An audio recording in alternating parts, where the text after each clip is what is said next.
Hi everyone, welcome to another broadcasting live on Saturday. I want to say Saturday night, but it's not. It's like bright as all get out outside because we're now getting into the summer. But yep, it's another top 10. Thanks for everyone for tuning in, whether it's now or after the fact. That's fine. Well, I say top 10, top 5 now because the feedback changes wanted these streams to be a bit shorter. So I'm trying to accommodate by just cutting some games out. But don't worry, there's still plenty to talk about here. I've got returning guests, Board Game Perspective, Jodi and Justin. For some reason, they weren't scared off by the last time I had them on, so they were more than welcome to come back on, and for some bizarre reason that they actually wanted to come back on. So it's like, okay, fair enough. Your funeral. I thought most people would run away from my channel, but those of you in the chat, just let us know if audio and that is good. I mean, obviously, I know some of you will start arriving as time goes on and different time zones and all that, but it'll be good to have your views later on how everything is from a tech side. But just before we start on the list, as I said, Board Game Perspective. I know people have said to me in the past that I need to focus a bit more on the guests, which is probably the best feedback I've had, let's face it. But, you know, I explained briefly who Jodi and Dusty were last time, but this time I'm going to hand the field over to them to explain in a bit more detail rather than me try to do it. Yeah, so we are Board Game Perspective, Jodi and Justin, and so we kind of got into board games through my brother. Many years ago, he was a big board game person, and unfortunately, he got brain cancer and passed away. But he left us his entire collection of over 200 games, and some of them we still have. We've traded some in, so we still have a lot of games. But it's really important to me because that's how my brother and I bonded over his last couple years. Because we didn't have much in common our whole lives, but board games was something we had in common. And I remember watching top 10 Dice Tower videos together, and playing board games together. So that's kind of how it all got started. And Justin, I pulled him in as well to the whole board game thing. But he likes photography and that type of stuff. So he does board game photography as well, which is also on our Instagram. But we're playing around with some videography stuff in our YouTube channel.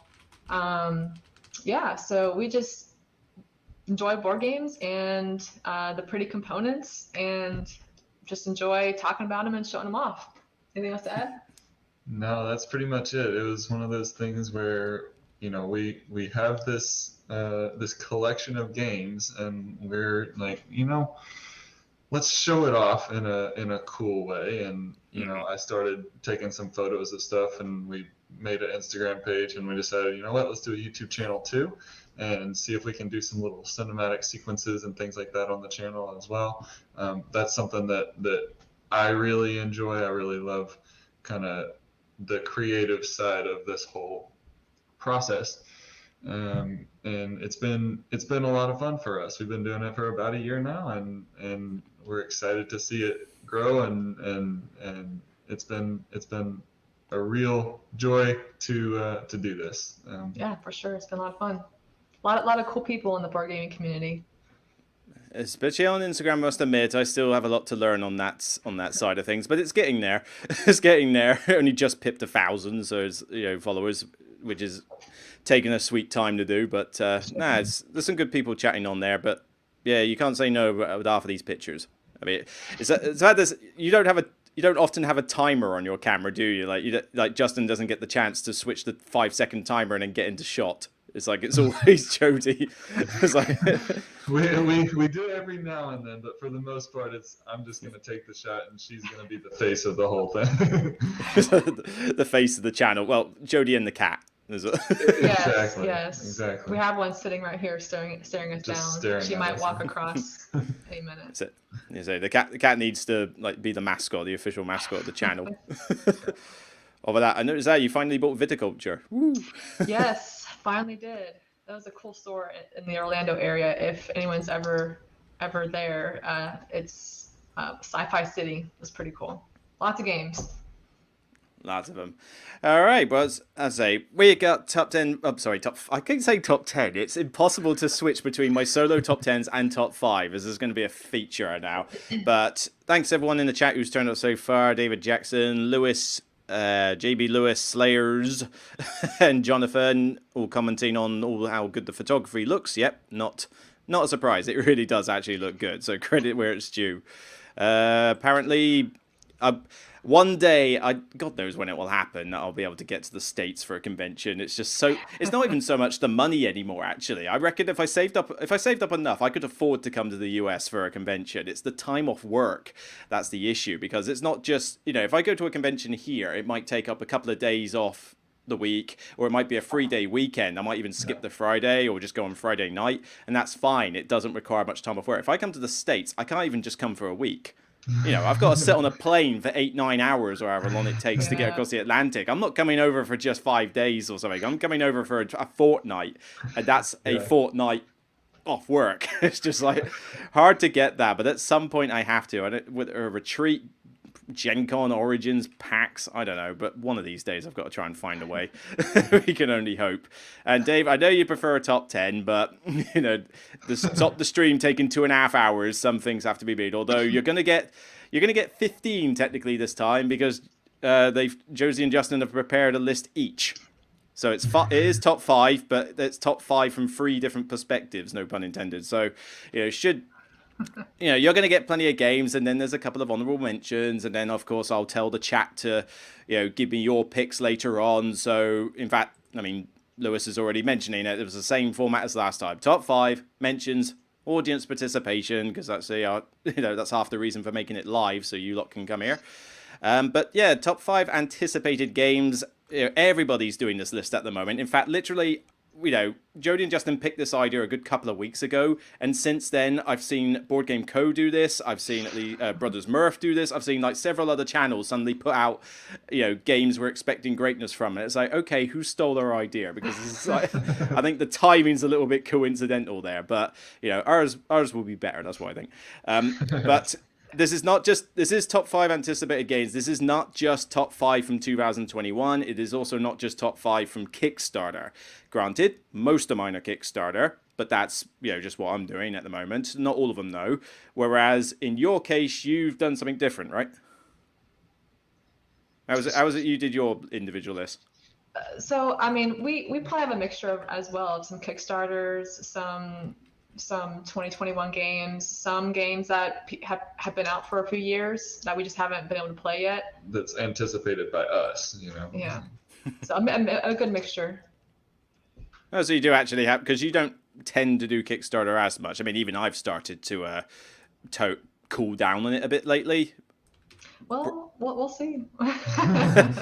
Well, the problem I've got is that ever since our country messed up and did Brexit, it's now 10 times more expensive to get some Kickstarters over. Sure. So, some Kickstarters I have deliberately not done lately because the shipping and VAT charge has just gone up to ridiculous levels. And now when it's $30 to get anything shipped to the UK, I'm just like, do I desperately need to kickstart it now, or can I afford to wait? And it's a little bit of a pain like that. But yeah, Kickstarter 2021, or even games that have been released and we just haven't tried to play yet, you're going to get all that here. The one caveat I have definitely adhered to, though, is that I am doing my best to know that these are 2021 games in my case. All of mine haven't been released yet. That's just my list. But I've tried to exclude anything that I think is coming out next year, because that's a bit too far ahead to think. So people who are thinking that Stellaris or Frostpunk are going to suddenly end up on my list is probably going to be disappointed, because as far as I'm aware, they're not coming out until next year, despite the fact that they would probably make the list had I was doing it, because those two I am definitely gunning for, particularly Frostpunk. That's on mine. But, well, we'll see. So, further ado, let's get on to the 5s.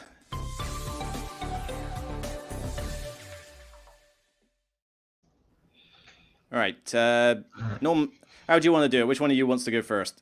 I guess I can go first. So for me, my number 5 is a game that's already been out for a few years, but it's a game that I feel like is in my genre that I just haven't gotten to yet. Like it's in my kind of a wheelhouse, and that's Azul. And for me, I've actually anticipated playing this game for a long time. We just haven't actually done it. I was going to And say, it's like get with the times, yeah. yeah, exactly. So, and I know that we're already behind by Azul plus Azul, like other variations of Azul and all these other different kinds of things. But for me, it's in my kind of wheelhouse of abstract strategy and just kind of really pretty and puzzly kind of type of game. And yeah, I know that we are behind, and there's a few others that are out there. But we actually just bought last weekend Azul, and it is so fresh. It is still in the shrink wrap. We haven't even opened it yet. So, we're literally like, we got to get this thing played, and it's something that I've been wanting to do for a long time. But yeah, it's just obviously drafting and then placing these really pretty tiles out on the board, and it's to me it's a really pretty game. I like that kind of visual component, being the photographer that I am. I like that kind of thing. You'll get your money's worth. You'll get your money's worth out of this one, I'm sure. Yeah, for sure.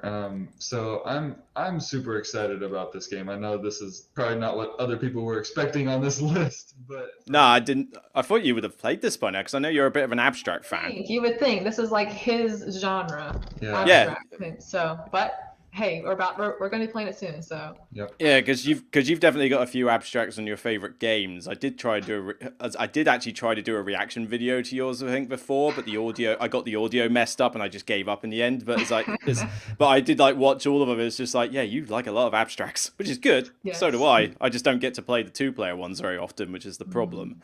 But that might actually be evident in this list as well. It's kind of ironic though that you've got Azul as a game that you're looking to play and expect greatness, whereas I've literally been doing a massive cull of my collection, and Azul is one I've just culled. Really?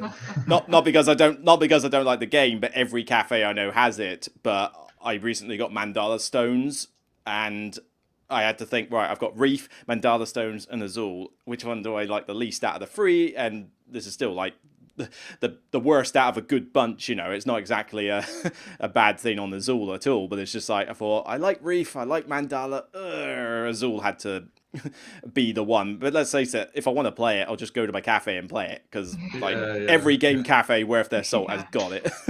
Yeah, we were just at the board game store last week, and I was sitting there looking at Azul and Reef and thinking, yeah, which one do I go with? And it's like Azul. It just, to me, it just had to be Azul. So it's one that's been around for a little while. I got to get it played. Fair enough. Out of the three, I must admit, you got Summer Pavilion, you got Stained Glass of Sintra, and Azul. Personally, stick with the original. That's what I reckon. I don't mind Pavilion. It's alright. I wasn't a fan of Sintra. I didn't like the randomness that you get in the game of when certain tile colors come up is worse in Sintra, because you sort of can't get out of the situation. Whereas in Azul, the original, I feel like even if you get more of one type of tile than another, you can still kind of work around it. But that's like my thing. Some people love Syndra or something. It's very divisive as to what it is. Okay. Now the big one. So Jodi. All right. So my number 5 is It's a Wonderful Kingdom. Now, this, I believe, just finished up on Kickstarter recently. So we are big fans of It's a Wonderful World. Actually, it's right back there. So we're big fans of It's a Wonderful World.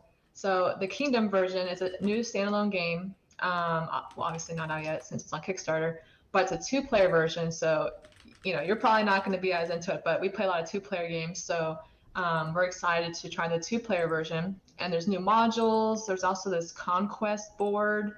So I'm kind of really, really curious about some of the new modules, and we love the engine building in this game. So super, super excited for this one. I know we're gonna like it. Yeah, I love the new art on some of these cards. Yeah, so super excited. Can't wait. Yes, we did back this one. So. It does look pretty. I do like that cover. I I mean, I didn't. Obviously, yeah, like you say, 2-player only. I wouldn't have really looked into this one Right. as much, but then I never really. I think there's supposed to be a decent solo mode with this one as well. I'm not Well, sure. I never really got into the original "It's a Wonderful World" though, Gotcha. because I know you adore it. I never went. I thought it was okay, but I just never got. I never got enamored with it like a lot did. Gotcha. I sort of thought it's like okay, simple drafting game, fine. I got Seven Wonders, Sushi Go, and about half a dozen other ones or something which I prefer to play. So it's kind of like right, fine. It does what it says on the tin, but it didn't hook me as much. Gotcha. So when this one got announced, I actually forgot it was 2-player only. I just figured to say Wonderful King. Oh, it's a sequel to that. Nah, it's all right. I'll be fine. But I mean, if it's a 2-player version, then fair enough. Although, I mean, is this going to be fundamentally different to into Wonderful World then in terms of mechanics? It's got some, similar stuff for sure. I think the drafting's a little bit different, where you're like putting cards in different piles and one person can choose pile. I think the drafting is a little bit different, and there's also some new modules, some new things added. Also, like I mentioned, a conquest board and some other things. So I'm really interested in some of the new modules and stuff that this version has to offer. So Yeah, I like the idea of bluffing aspect and interaction. I mean, like I say, it's a 2-player only game. It might even be one I prefer, to be honest, in terms of its mechanics. I'd be curious how this would work as a solo, though. yeah. Yeah, you're not usually a 2-player game kind of guy though, are you? It's not that I don't like 2-player games, I just can't get them played. I mean, Right. you know, case in point is I've got several 2-player games I still keep on the shelf because I like them that much. Star Wars Rebellion, Kamisado, Onitama, and a few other ones like that. Even Innovation, I keep it, but it's really a 2-player game. Yeah. But it's just the fact that I don't often get them played because somebody has to come round and be the only person who comes around my house. That's not common in itself, and it's even less common if I go to my board game club or the cafe and that because I'll be there with a group of people. So we're going to be playing multiplayer games. So it's more just like unlucky circumstances on my part that stops me playing 2-player games. But if I go home to my parents, I can usually play a few with my dad if mum's like wanting to sit down and do other things and that. So like my dad's obsessed with Jai Pur. He always wants me to bring that one home. And but like I say, I keep them handy because you never know in the future. Like pigs fly, and I meet someone who's a gamer nut or whatever, and then it's all right. I've got these 2-player games here. Finally, I get to play them more. So, that's what I'm kind of. Yeah, but I've been banking on that for the last 5-7 years or something. It's not happened yet, so it's not gonna. I'm not expecting like a turnaround anytime soon. Hang in there, Luke. Hang in there. Hang in there. Alrighty. So, okay, cool. So my number 5 now. It is a Kickstarter, but I didn't back it, mainly because the price got kind of ridiculous for what it was. But John DeClaire has made this one, and I've already got 2 of his other games on my shelf in the AEG section. He started off with Mystic Vale. He gave me Edge of Darkness, which I know is a bit of a niche title, but I love it to bits. But I got to admit, even though the cost was a bit prohibitive, I'm still hoping that Dead Reckoning is going to be a good game. And like blow me away because I love this card crafting thing. I love deck building generally. So card crafting came along, gave me something unique, a nice way to say, ooh, this is something different. And now this one's saying, oh, we can have a pirate themed 4X game. Okay, there's not a lot of pirate games I go for, so it's nice to actually say nice. This whole cube tower ship thing sounds really cool. Obviously, card crafting different characters and abilities sounds entirely up my wheelhouse, customizable, and it does look gorgeous. Reason it's only really 5 though, and even then I was debating whether this would even make number 5, is that Edge of Darkness for me, I love it, but I understand it's a niche title, giant box, lots of mechanics thrown together and that, and I'm hoping that this one doesn't turn into a bloated mess.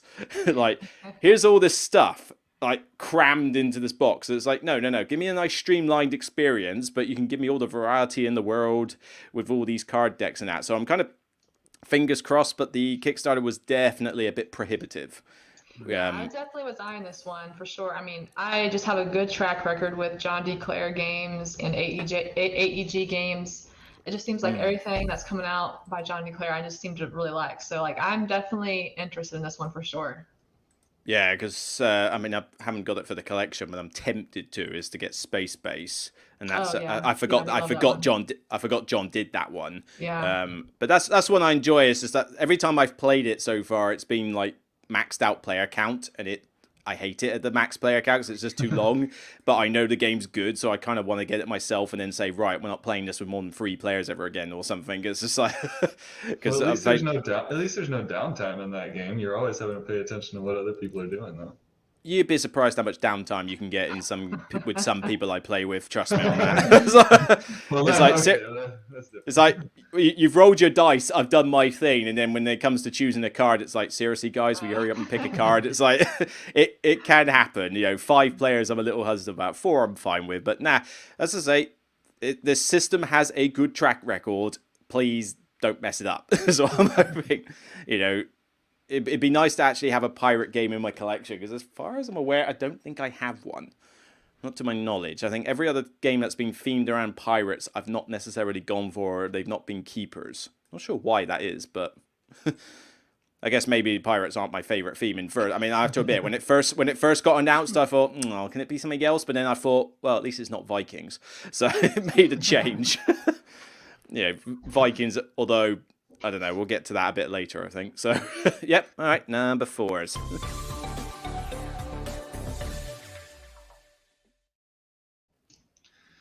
All right, so for me, my number 4 is going to be Ice, and this one is still I know on nothing Kickstarter. about this one. Yeah. This one's still on. I think it's like Kickstarter. a day left or something. It's on Kickstarter right now. It just showed up on I think a Dice Tower preview or something like that, and it was the first I'd ever heard of this game.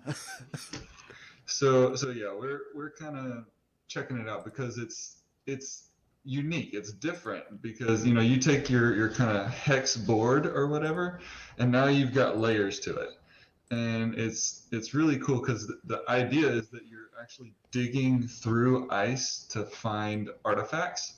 And I just find that it's a really, really cool concept, and to me that box art is just awesome. Yeah, So, definitely loving the looks of it. I think we talked about in our last video when, what does pretty artwork look like, and we like the contrast, the dark versus light, and all this kind of stuff. And that's really, really cool. I just love the artwork on that. So that's something that I'm really looking forward to.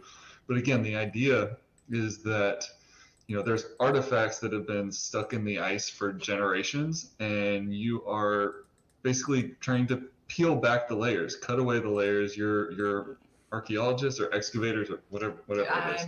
But you're digging through the ice trying to find these artifacts. And I just find it to be extremely, extremely interesting and a really, really cool concept, and it's something that I'm really, really looking forward to trying out. And my favorite color is blue, so that's just like boom. Yeah, that works. Yeah. I'll deny it. And my favorite color is green, and so photosynthesis had a thing with that. But There you go. Yeah. but yeah, I got a bit. I mean, blue's the second favorite, so that's fine. I got a bit. I need to look. Well, we've got a day left, have we? I have to look this I up. think it's either hours or day. I don't even know. Yeah. Close. It's a different theme, and I only glimpsed at the video that someone else had done, and I knew that I had Oh no, I think it was on their crowdfunding video that they showed, so it must have some time left. But imagine this is like triple layered, like as you dig through, it's layered. Yeah, 3, so 4, 5 layers, something like that. Yeah. Yeah, that sounds cool, and it is a theme that hasn't been done. So as long as it doesn't look like it's particularly complex, seems like it's definitely got to give it a look. Yeah, definitely. Yeah, I don't know exactly about the complexity yet, but it's I mean, it doesn't seem like it's too crazy. I think you're moving your excavator or your guy that's digging through stuff. You move him to a certain spot, and that's where he's digging, and you take that tile and you reveal what's underneath, and it just seems like a really interesting, really cool concept to me. This artwork was, where have I seen this artwork before? I can't help but feel like I've seen this artist in some other game, because that is definitely a fairly unique style. I mean, Leonard Dupont doesn't really say whether they've done anything else. Maybe it's a first, but that style is definitely something I've seen before. It's a cool style. It's like very angular. It's very straight lines and that, and it has that contrast as well. So Yeah, could be. And from This Way Games, it's like never even heard of this publisher either. So this is like complete. It literally just appeared. It's like, hello, I'm Ice. It's like, okay, normally like somebody buzzes about it or anything, but now it was the first one in there. I wonder if this will succeed for me where Fossils disappointed. I'm guessing Fossils was a similar Yeah, concept. you're going and finding bones, and you have your little tweezers that you're getting stuff out. I haven't tried it. I was interested in trying it, but I heard some different feedback. Like, I don't know, we'll see. That sounds more like a kid's dexterity game or something, isn't it? If you're using tweezers to get stuff out. Yeah, I mean, it's definitely, I think kids might like it for sure. I don't know that it was meant to be a kid's game, but it's by Kids Table Board Game. I think that the company, they've done some family weight games. Okay. Fair enough. All right. Next up. Okay, so my number 4 is a game that is been out for a little bit, and then there was a second printing, I think it was. It's called Eclipse: Second Dawn for the Galaxy. So, I love space games. I don't have many of those epic space games, mainly because I don't know if I could find someone to play them with me. But Pretty sure Justin isn't. I mean, if I mentally prepared him for a while, I know I would love this game though. I mean, this is just totally my jam. I mean, you got exploring technologies, some war going on, past the victory. Yeah, I mean, and I think it looks awesome, amazing. I love a bunch of different components and ships, and this is just meant for me. I just need to find someone to play it, and I might get it. So yeah, I definitely want to play this one. I'm pretty certain I would like this one. So as I look at these photos, I'm just like total overwhelmed right now. Oh no, that's like amazingness right there. That just looks There's a lot to it. You might have to work hard with your camera though to bring out some of the visuals in it, but because it does get a little bit mad, especially when it's like a ton of because those hexes don't. It's like, come on, I know it's space, but you can make space look pretty. Case in point, but it's a hard one. I mean, you've got to be able to find somebody in Florida to play with this one. I'm sure I will. I have some more heavy gamers than Justin, friends. So I will get this one day. Trust me, I will. Yeah, there's plenty of fans of Eclipse. I know I'm not one of them, but I know a lot of people who are fans of Eclipse. I'm definitely a minority, so it's got to be somebody around there that will whip this up in no time at all. I mean, I'm curious as to how much changed between first and second edition, but I'm not interested in people's parcels. What kind of photos are these? Seriously. It's like, seriously, show me gameplay. That's more like it. Oh god, yeah. It's a table hog, this thing. It's ridiculous. Yeah. It's like Twilight Imperium was bad enough. Yeah, that's just got me like. I don't mind table hogs, so. Overwhelmed. It'd be good. I'm banking a lot of money on Stellaris that I mentioned earlier. Yes, I really interested in that one. That one I did back, even though that was quite I thought it was overpriced, but I was willing to give that one a shot mainly because I haven't played it for a while, but I was playing the computer game for quite a while before taking a break from it or something. So I like the PC game it's based on. And Academy Games, I know, have got the pedigree to put out a decent strategy game and actually take it seriously. So it's like, okay, cool, don't mess it up. I mean, what they've claimed it's going to have is quite bold, but if they can pull it off, fantastic. But at the moment, it's going to be hard to top Empires of the Void 2, and I know JB Lewis is saying that it's a letdown. You're wrong, but that is still my golden space game to go after. That is my choice space game. Nothing has come close to beating that yet. So if Stellaris can, it will be great, but I don't know. We'll have to wait and see. That's not coming out until 2022, so it'll be a long time before I find out one way or the other. Well, we'll see. Okie doke. Get that comment off. Ready, number 4. So this one, I actually don't know a huge amount about it mechanics-wise. This is actually down more to pedigree and reputation, and a lot of that's come from recent plays. The mechanics sound pretty cool. The idea, even though the theme at first is like your merchants. Really? Merchants? This is the fun thing? It's like, nah, but then it said, oh, but you gotta worry about what's going on between the cities you're going to. You might get nabbed by monsters and stuff, and it's like, okay, fair enough, that sounds different. But the only reason I didn't late pledge it, I went on their pre-order side. I think the Kickstarter had long since ended, and I just thought, you know what, I'll pre-order this one and see what's going on with it. But I'm interested to see what Merchants of the Dark Road is like, purely because it's Elf Creek. Elf Creek has just been hitting it out of the park with already a fantastic reprint of Atlantis Rising. And then, even though I didn't keep the game, I still thought Honey Buzz was really good. As a solid production, a game that I recommend to a lot of people, just not one that I was going to keep. And so, anytime they come out with a game, I'm certainly going to look at it. And even this one, already I'll look at it and go, right, let me see. Let's see if they got the usual Elf Creek traits. Yes, gorgeous artwork, fantastic production check. This is not a problem to make this one look good. But even the idea that it's more about the stuff that happens on your journey between cities while you're trying to be a merchant just sounds better. It's not just boring, pick up cube A, drop it at place B, get money. It's more like, it's got that fantastical nature to it. I love that. And I like these kind of nighttime like board setups. Even Brass, I'm not a fan of Brass, but the Birmingham board and that's got the daytime and the nighttime version, and I love the nighttime version. There's just something about like the lights and everything like that. It just makes it look nice. So I'm banking a lot on this one because I literally just sort of leapt in hoping for the best.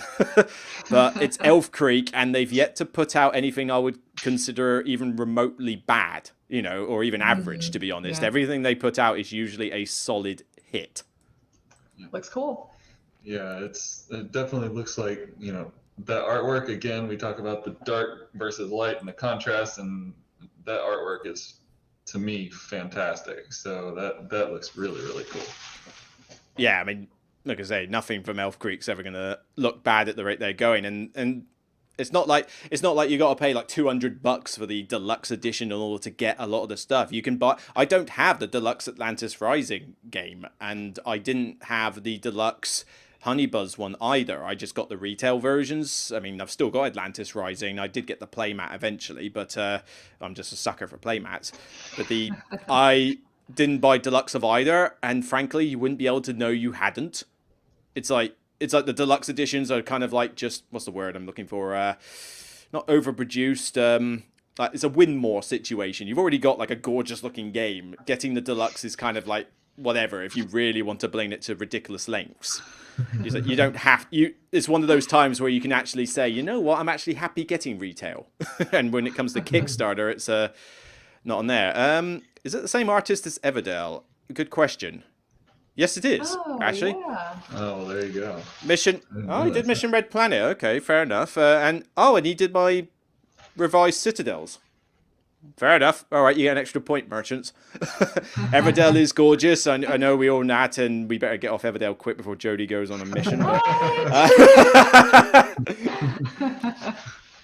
It's like favorite game ? But yeah, Mission Red Planet looks gorgeous. Tapestry, maybe a rubbish game, but it looks gorgeous. Citadel's gorgeous. Everdell gorgeous. So yeah, fair play to this guy. He knows what he's doing with his art. So it gets an extra point. But there were some of the other mechanics it mentioned. I'm trying to think, where is it? I thought it gave more Yeah, deliver goods, gain fame, balance. But was it? Yeah, balance the money you earn with the height of your fame because your final score is the lowest of the two values. And I always like that. Knizia made a habit of this with a lot of his old games, but I like that because it means that, yes, you can focus a bit on that, but you also can't just neglect something else. So you got to do that balancing act. And this is... There's like pedigree in that, but okay, cool. A familiar artist, it even has a solo mode, so maybe this should be higher up the list now, because this really starts... The more I talk about it, the more I'm excited about it. That's the way. But these next three are pretty sweet as well. So, speaking of which...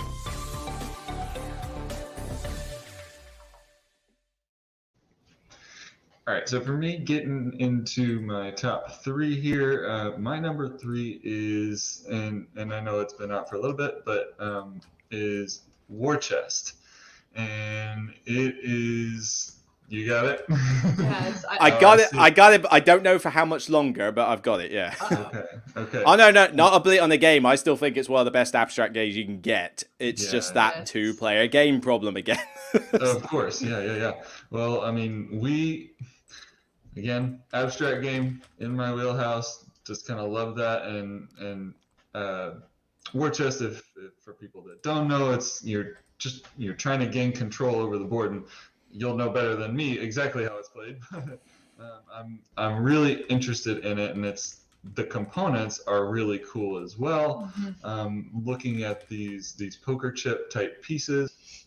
Um, really really interesting to me, and it's funny, the publisher actually sent us the two expansions for it, but we haven't actually received the base game for it, so Oh, It you. was, it was it's coming. tied up. It was tied up in shipping. It's coming. So we're sitting here staring at these expansions and just like itching to play it, but we can't. So Yeah, I've been asked to, like, am I going to look at the expansions? But the thing is that I don't know how much longer I'm keeping the base game, so I don't know if I need to devote to it. I mean, I'm sure the expansions are all good. I mean, it's just basically adding more unit types, more variety. What's wrong with right. that? Yeah.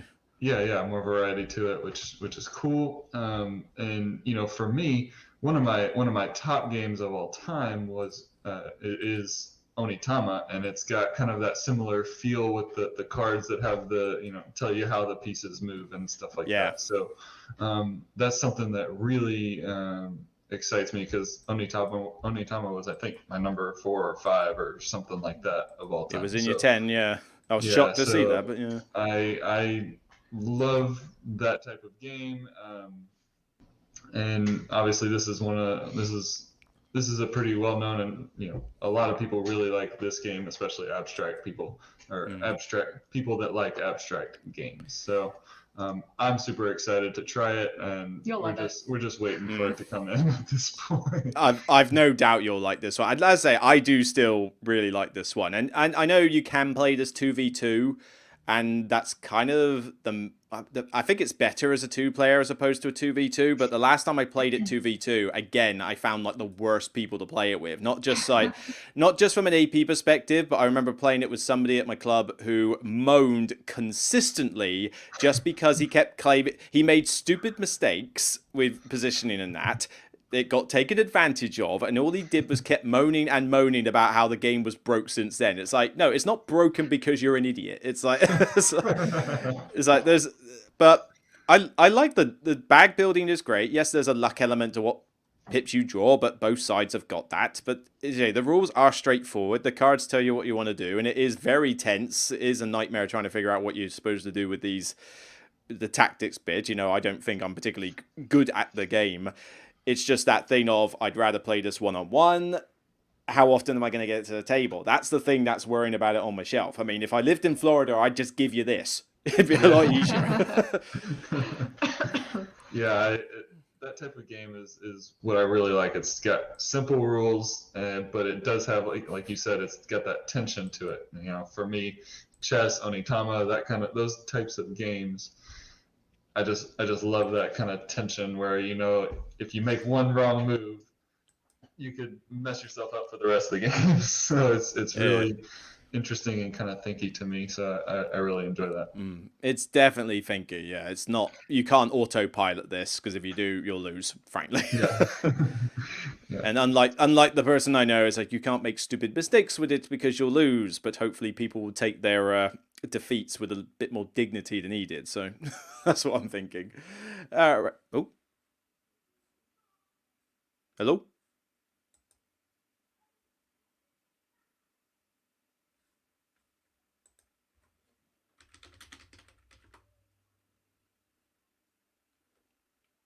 Hello.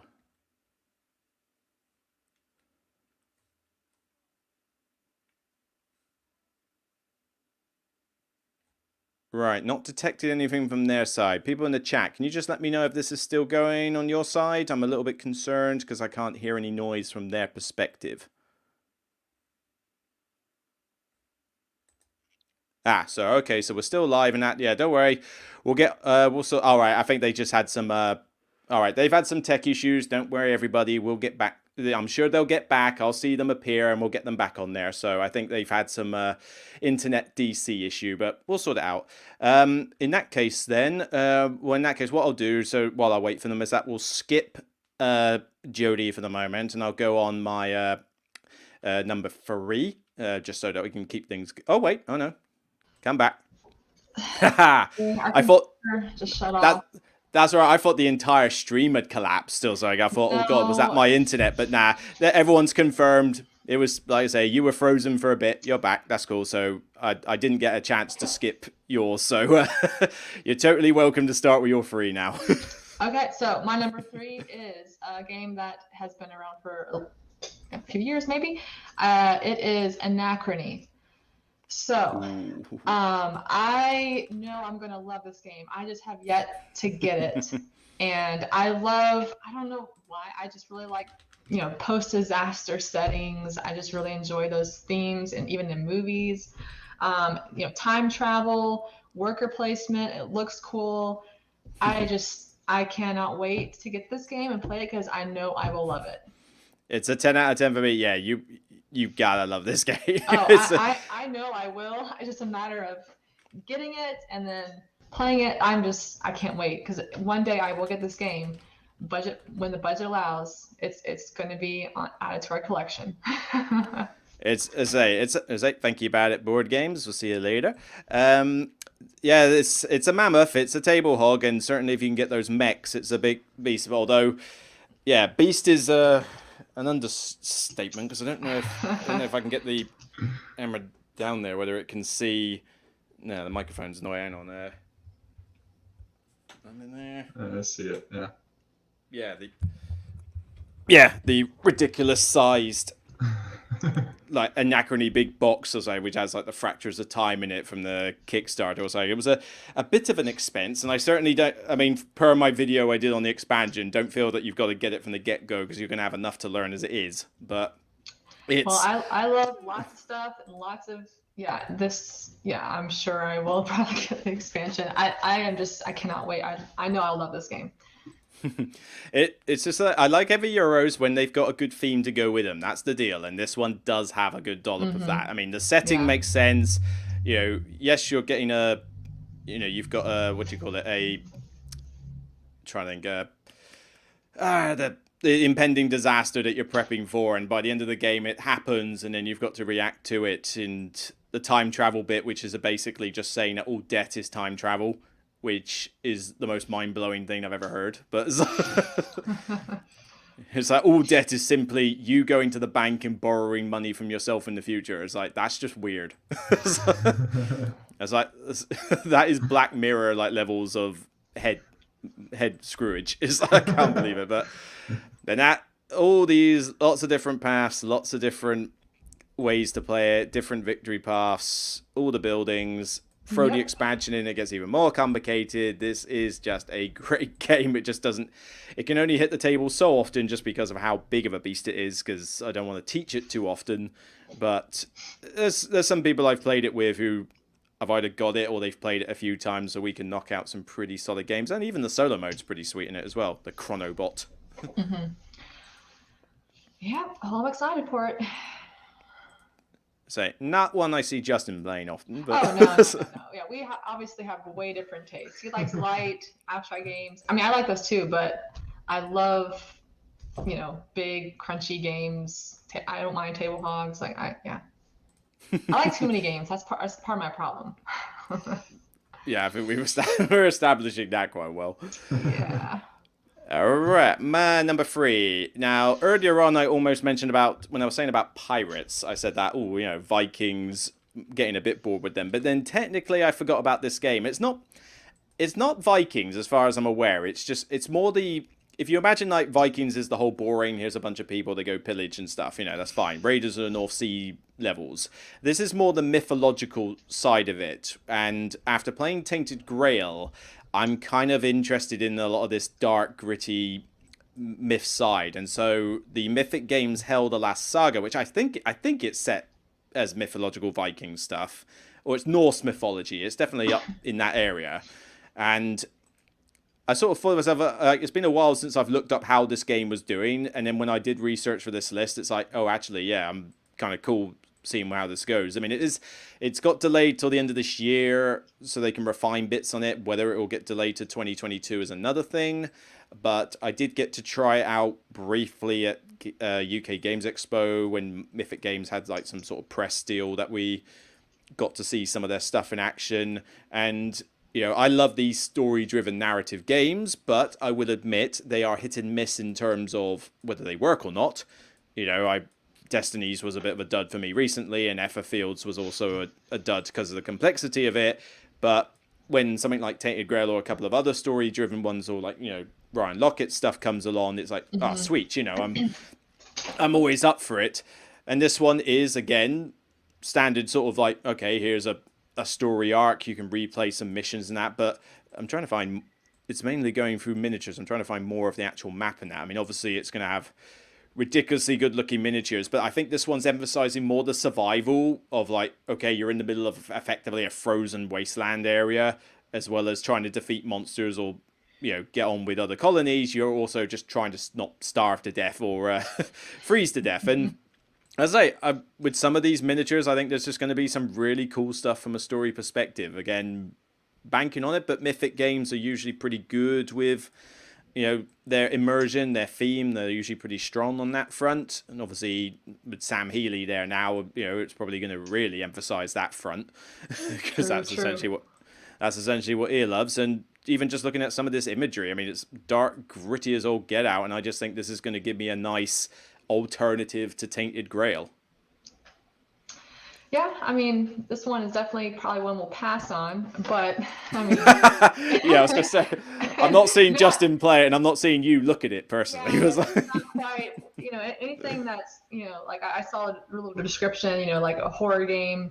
I tend to be more of the fluffy Everdell or just... There's a dog there, look. Yeah.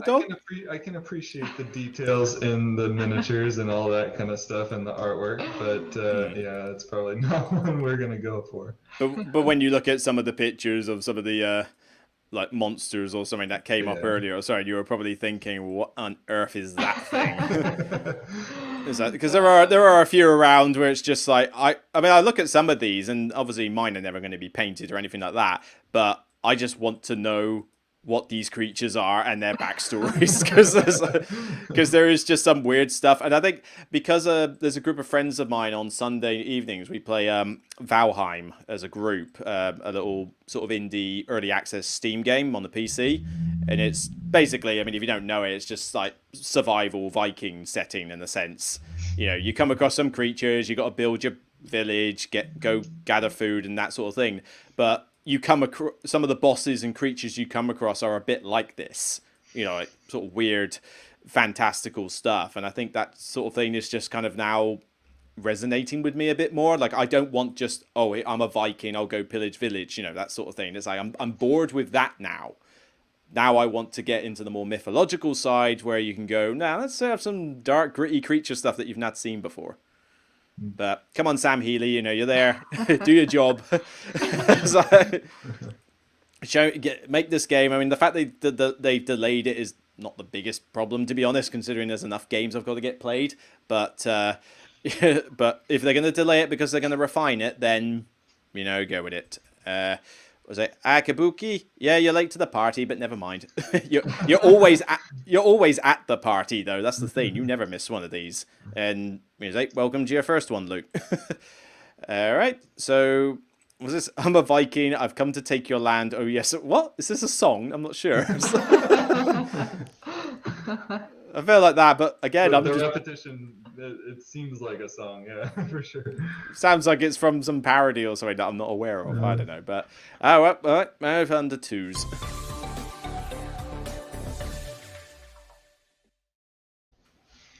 All right, so for me, my number 2 is one that probably not a lot of people will be as excited about it as I am, but it's me and my simple brain that I kind of like about this, and it is Project L. and really simple Tetris-y polyomino style puzzly kind of a game. And they could have easily done the pieces just made out of cardboard or whatever, but they've made them out of plastic, and they've kind of upped the production level just a little bit with that. And it's just trying to finish and complete these little puzzle patterns with polyomino pieces. And to me, that's again kind of what I like. And for me, I really like the simplicity and minimalism of the box and the components and all that kind of stuff. So that to me, this seems like a game that I would really, really enjoy, and I'm really looking forward to giving it a try. Oh yeah, definitely. And I think the last Kickstarter they had, I think it did really well. I think it did at least 500,000 or something. So I mean, it's somewhat popular. It turned up, and everyone kept going on about it. I'll say I haven't looked into it that much, and I would gladly like to play it just to find out what everybody is going on about. Because it was a bit like the Ice one. It just appeared. But unlike Ice, everybody just kept banging on about this. But it's a 2020 game, and it's not even ranked. It's like it's got. I mean, surely is it not out, or is it just fun to add some previews? Because nobody's played it, nobody's voted on it. It's just there. I think they had two. I think they've had 2 Kickstarter runs, is what I believe. But yeah, I don't know if it's possible to get at this point. I don't know when the last Kickstarter ended. I feel like it was somewhat recent, so I hope it comes to retail and we can get it, because I would love to try this. I think Justin would love this one. But yep. That's your vein. You said somebody says the rankings are broken. Are they? They are. Earlier, and it seemed really messed up. So I was going to say, Kalis has a ranking. There is there is no denying that one. So yeah, okay, nothing has a ranking. Fair enough, but still, I would have thought there'd be some votes and stuff. I'll happily play it. I like these Tetris-y style games, even if I'm not a fan of the whole black box with a big L on it. It's like, come on, show off your game a bit. But just because everybody keeps banging on about it, I want to try it. Yeah. Yep. All right. So we're on 2s, right? Yeah. My number 2 has already been mentioned, and it is Merchants of the Dark Road. I was not expecting crossovers. Yeah. So for a lot of the same reasons you already mentioned, Elk Creek Games, they seem to just put out really awesome games with very high level components, beautiful games. I didn't even know that the artist was who also did Everdell, which is funny because I really like some of the art in this game. That's part of what drew me to it, is some of the art, especially the ice mouse. I saw the ice mouse and I was like, ooh, I want an ice mouse. Ice mouse? I didn't realize that. But I love worker placement, especially with dice placement games. It's one of my favorite mechanisms. I love it. And so it just, that's just so funny. I didn't realize it was the same artist as Everdell. That actually surprises me, because obviously you didn't hint that you had this on your list earlier, and you seemed surprised when I mentioned the artist. Really, but then knowing what you're like with Everdell, it actually surprises me that you didn't know the artist did this, because I figured you'd be like instant knowledge of this. Like, yes, I'm looking after this artist. I want to know everything they do. Yeah, you would think. But yeah, it's just everything about it is just calling my name. I'm super excited. We actually did back this whenever it came out. I think it was like early last year, and I'm super excited. More Everdell talk. More Everdell. I mean, hey, someone the whole artist connection. So. I mean, let's say the nerd shelves know you well, but. Anyway, this game looks awesome. I cannot wait. I'm still waiting for it to arrive on our doorstep, and when it does, I will be thoroughly excited. Definitely. I mean, was this like your number 5, and then as soon as I mentioned the artist link, it suddenly went up a few places? It was number 2, but it probably would have been number 1 if I had realized the artist link. So. Yeah, but fair enough to get a crossover. That wasn't expected, but yeah, I mean, the more we talk about it, the more I'm looking forward to it. So come on, Yeah. Elf Creek, have let's have free for free, because I forget what else has Elf Creek done. Actually, I'm very curious because they haven't been around that long, as far as I'm Right. aware. The other So main ones you already mentioned. Yeah.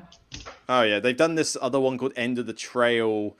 Probably was their first one, but this one I is even heard of. I'm not. Well, obviously I Yeah. can't tell because the rankings being busted. But this one is kind of it's weird. This one feels like well, I can't say a step backwards. It's their first game, but when I look at this one, I go, okay, it looks fairly basic in terms of artwork and components.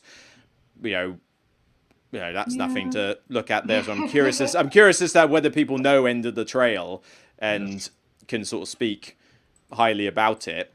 But then when you go from End of the Trail to Atlantis Rising, and then obviously to Honey Buzz and then Merchants of the Dark Road, it's just like, seriously, what changed? Yeah.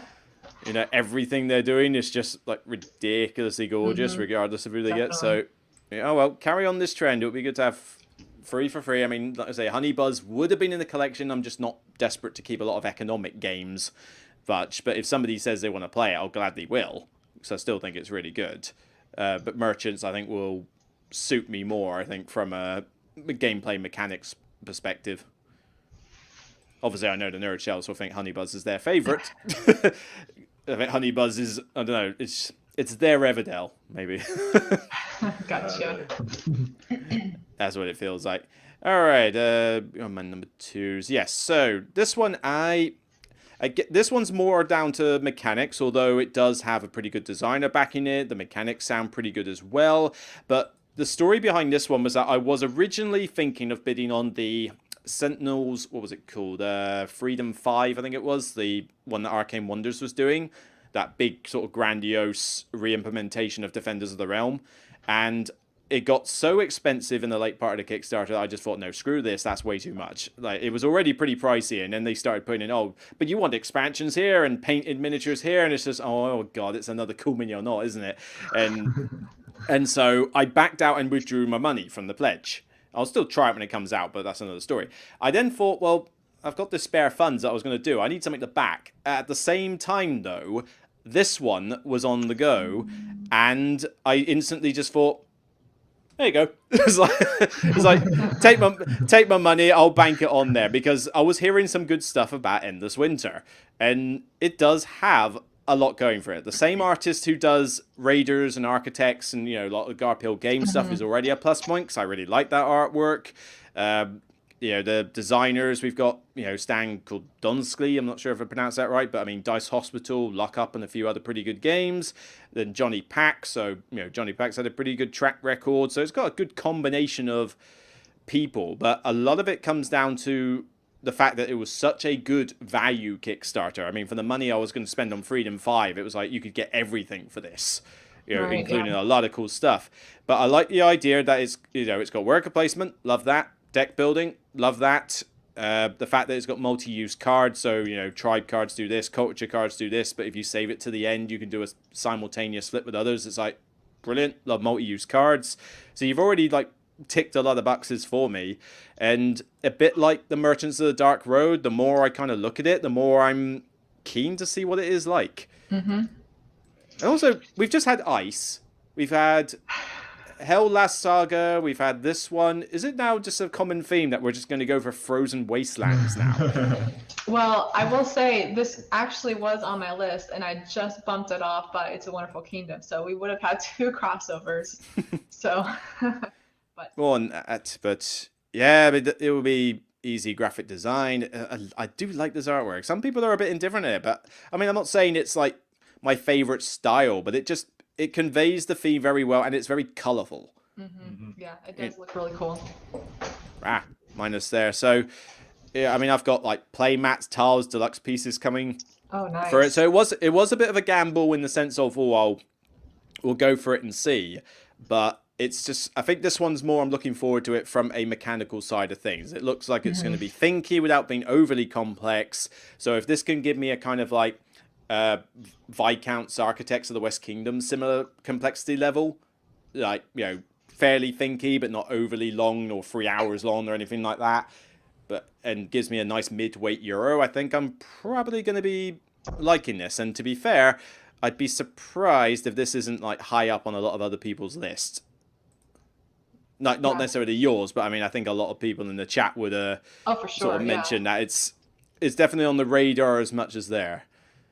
And going back to our earlier point, it's like, yep, we love Honey Buzz, but not as much as you love Everdesk. And I like this one, like Frozen Wastelands is the new zombies. It's like, I suppose that could work.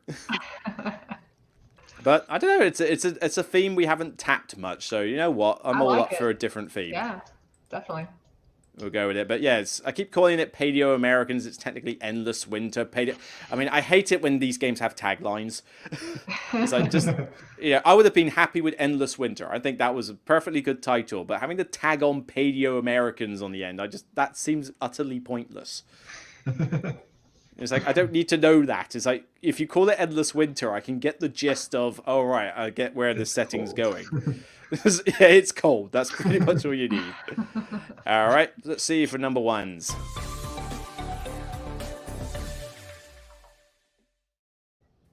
All right, so for me, it's abstract. I'm gonna switch gears a little bit. And I am going to a 3-hour space epic, story-driven miniatures game. Awesome. Keep it coming, Luke.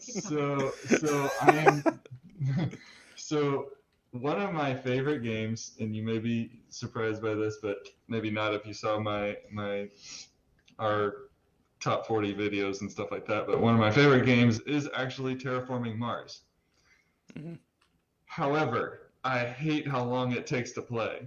Oh, tell me about it. I have this like love-hate relationship with Terraforming Mars. And so Terraforming Mars Ares Expedition, the card game, that sounds like it is cool. Just perfect for me. So I just love the way that it's obviously supposed to be a streamlined version of Terraforming Mars, right? And the design elements, they're familiar, yet they seem like they got a little bit of an upgrade, and they look better than the original. So I love the way that the cards look. I love that it has been kind of simplified to some degree, and just some of the design elements just look a little bit more like what they took it up just one little notch, and it just, I love it. So please tell me that's dual layered. I think it is, yeah. It is. Yeah, so that's pretty awesome. Also, it has this little mechanism that I've always found interesting. If you've played Roll for the Galaxy, where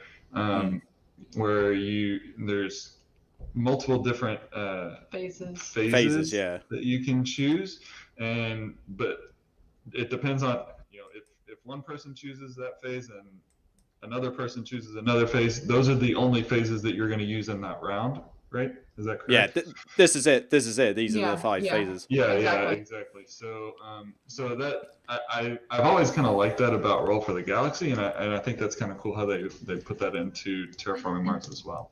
Yeah, it's kind of a mix of, it is Roll for the Galaxy, Race for the Galaxy style phase selection, but it's kind of mixed it also with a bit of Puerto Rico / San Juan, because it's not just, oh, here's the 5 phases by the looks of it. And what I think I remember from watching the Dice Tower playthrough is that if you are the one who picks the phase or certain reason, you get this bonus. You get a bonus, yeah.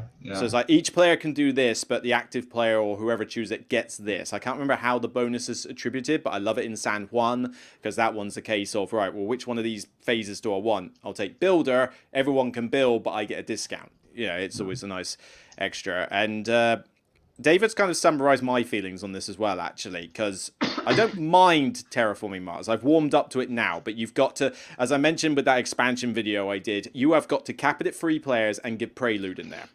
Otherwise, no. It's like, because you, it's way too long. It's completely way too long. But this does actually sound, I didn't go for it on Kickstarter because I thought, well, based on Terraforming Mars, I'm not going to suddenly give you money for it this early. But the playthrough looked good. I do love that phase selection, like you said. The artwork has been jumped up to miles better levels than Terraforming Mars was. So if this is a card game that I can knock out in an hour for the same sort of feel, but with some, the problems fixed in that, I could see myself liking this. Yeah. Yeah. So I'm pretty pumped up about this one. Me too. Over there. And the cubes, yeah, please tell me they're not cubes that chip like crazy before. But I mean, it didn't take much to upgrade components-wise from the previous version. It must be said. Yeah, it left a little bit to be Yes. desired for sure. Yes. Yeah, still got the same deal. Yeah, just a smaller planet. Well, bigger hexes on the same planet, oxygen, bits like that. So I'm sure it's going to have some of those features as well. Looks like you still produce the same stuff. So it looks like, the core of terraforming Mars is there with some of this. It's just a case of whether, like I say, if you can condense this down into an hour-long game. In fact, how long does it say? What's it say on the vein? 45 to 60. So I'm going to assume 75. Yeah. Always go longer than they say on there, but yeah, I mean, I could see myself playing this for an hour and a quarter for a similar deal. So, all right, don't mess it up. This is your chance to pull me back into terraforming Mars. All right. Exactly. Well, okay, so my number one has a nice little tagline you'll like, I'm sure. It is Mosaic: A Story of Civilization, and this is currently on Kickstarter. I am very excited about this. I grew up liking. I didn't play a lot of computer games, but I really liked Age of Empires 3. Love the tagline. I'm sorry, but I'm not typing that. I mean, you're right. I do hate that tagline. It's like, for crying out loud. Yes. But so like the civilization, I just love having, different things where you're like technology and the population and military, building wonders. I am like super excited. And you got action selection. This is by Glenn Drover, who also did Empire's Age of Discovery. And I really like Empire's Age of Discovery as well. Now it's like more worker placement and stuff, but he did that. So some of the components look similar. It's a big epic game. I am just all over this. I cannot wait.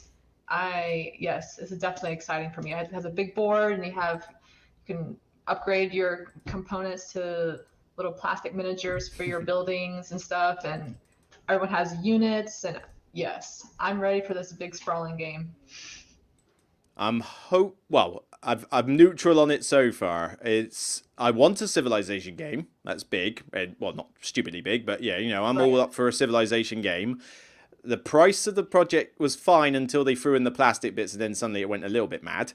but then I would want the plastic bits. It's like you can't tell me I'm just going to use tiles. No, not when you give me little city bits of plastic. It's like, so it's like, if I was to go for this, I'd have to spend a ton. Mm-hmm. I think all of the plastic stuff is in all the different colors. So I don't think it's just all gray. It's all going to be, all blue. The blue is going to have all the little miniatures, and then the green. So it's not just gray, I believe. It's but actual colors and stuff. So. And some of that.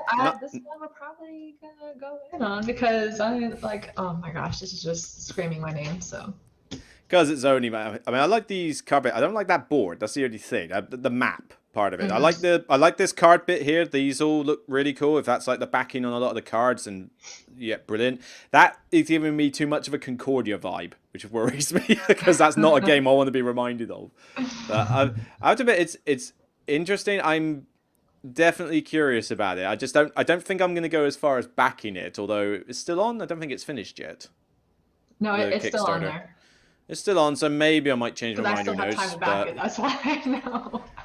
That's what I'm thinking. But I mean, could be good. Civilization is a bit like what was I saying earlier about the types of game, like the story-driven games where it's hit and miss as to whether they turn out to be fantastic or bust.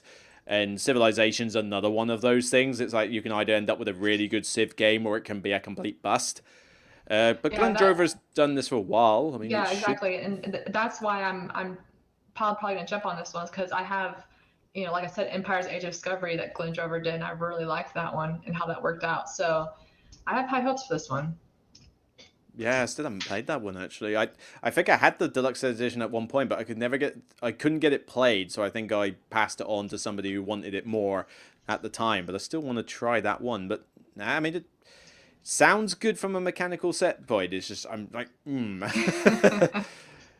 always worrying. I mean, I say, because Glenn Drover, like I said, never got to play that Age of Empires game. So it's like, can't base it on that. And I look at his other stuff, and it's like, I never played Sid Meier's Civilization, the board game, because this is an older Sid Meier Civ, but I would have certainly tried it. But then I also know that he's done railway games, and I also know he did Raccoon Tycoon. It's like, so it's like, no, make it a good thematic Civ game. Don't make it dry or anything like that. So I'm not sure I'm going to back it, but I think when it comes out on release, I'm definitely going to want to try it. Oh, for sure, yeah. It works, and yeah, is this like basically he's now pretty much with Forbidden Games, isn't he? I think so. Yeah, I'm pretty sure. Founder of Eagle, designer, yeah, Railroad Tycoon, Age of Empires 3, yeah, it's all Forbidden Games and that. So interesting one, but gotta admit, yeah, not the first one I would have guessed actually for you. I must admit. I like too many types of games. That's the problem. It's a wide selection, which is fine. If somebody says like too much brown. Was it too much brown? Didn't seem like too much. Well, on the box cover for sure.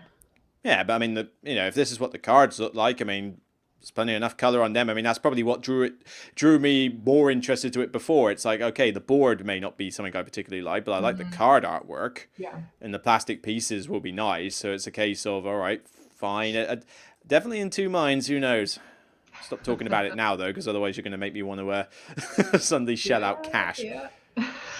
We'll see on that front. Okie doke. Right. Number one. Now, this one, yes.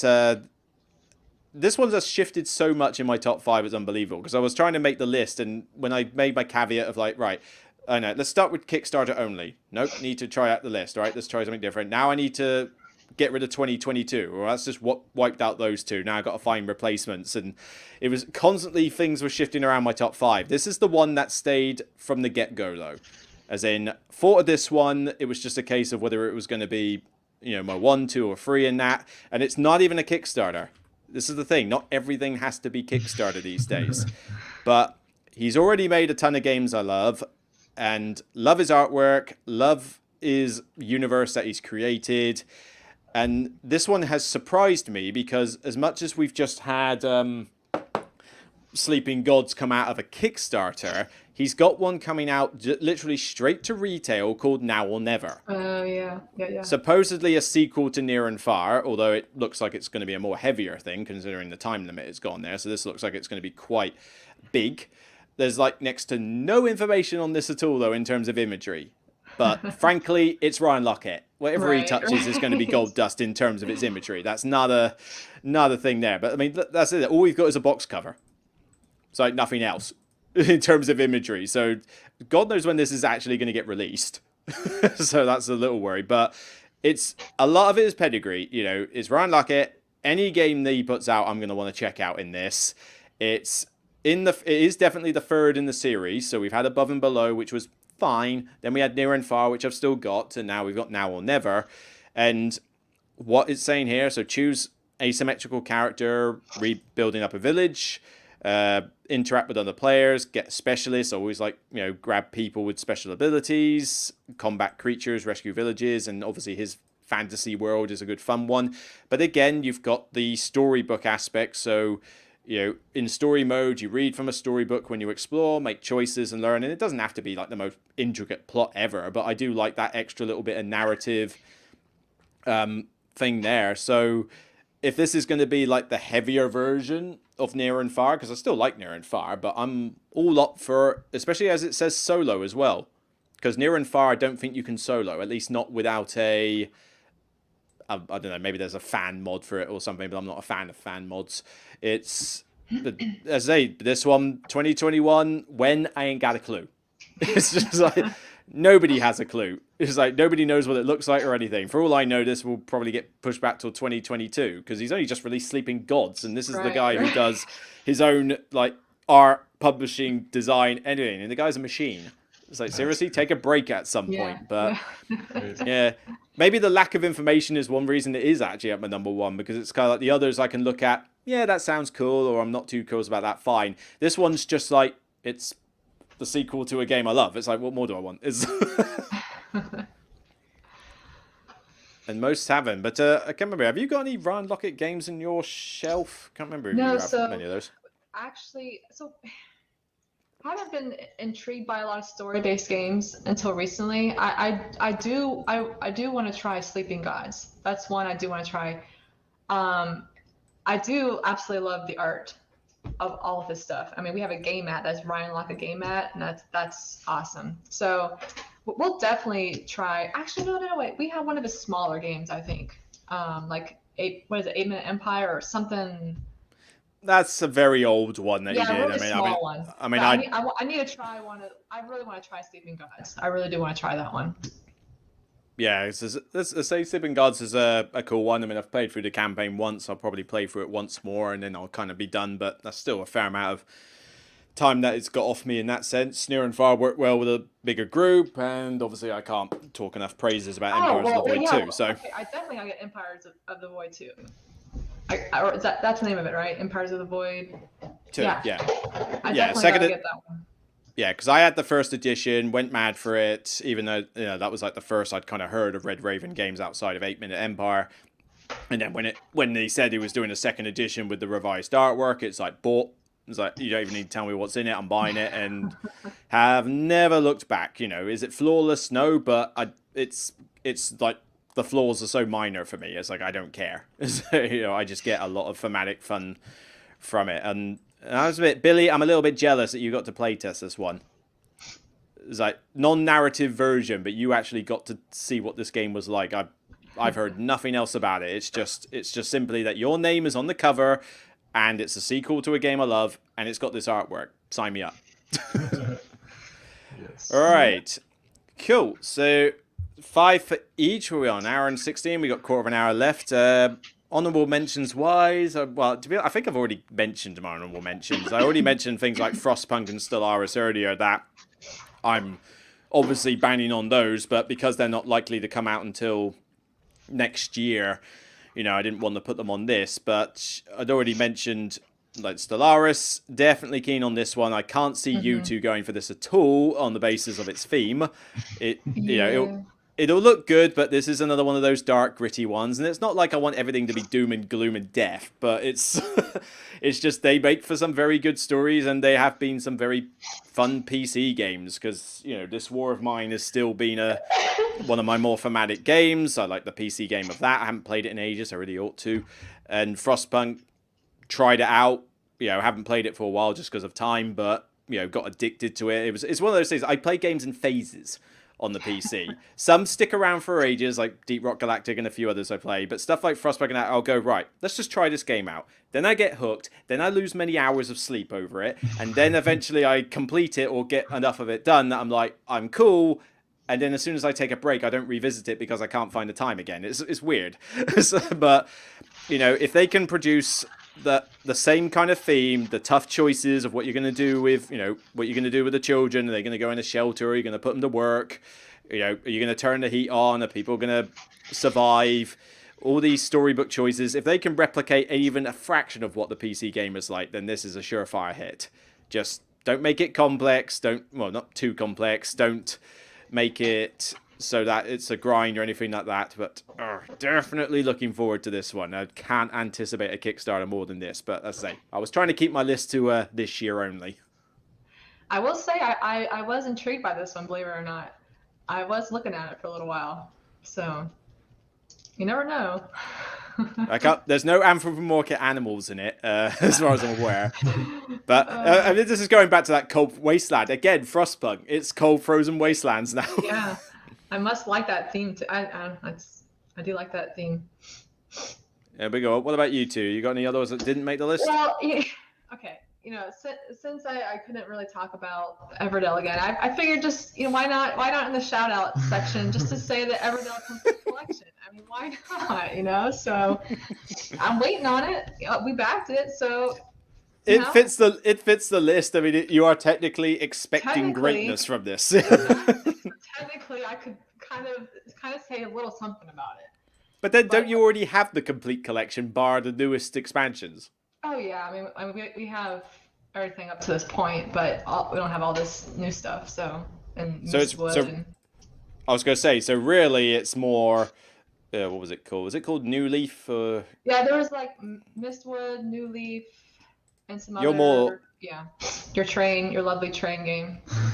Well, I know that the train is mainly there just for like passengers coming in or saying it's not Yeah, actual trains. right. So that doesn't bother me. But yes, I did make that joke with a few people I know who are train game fans. It's like, oh, Christ, they got to try and invade my cutesy animal game now.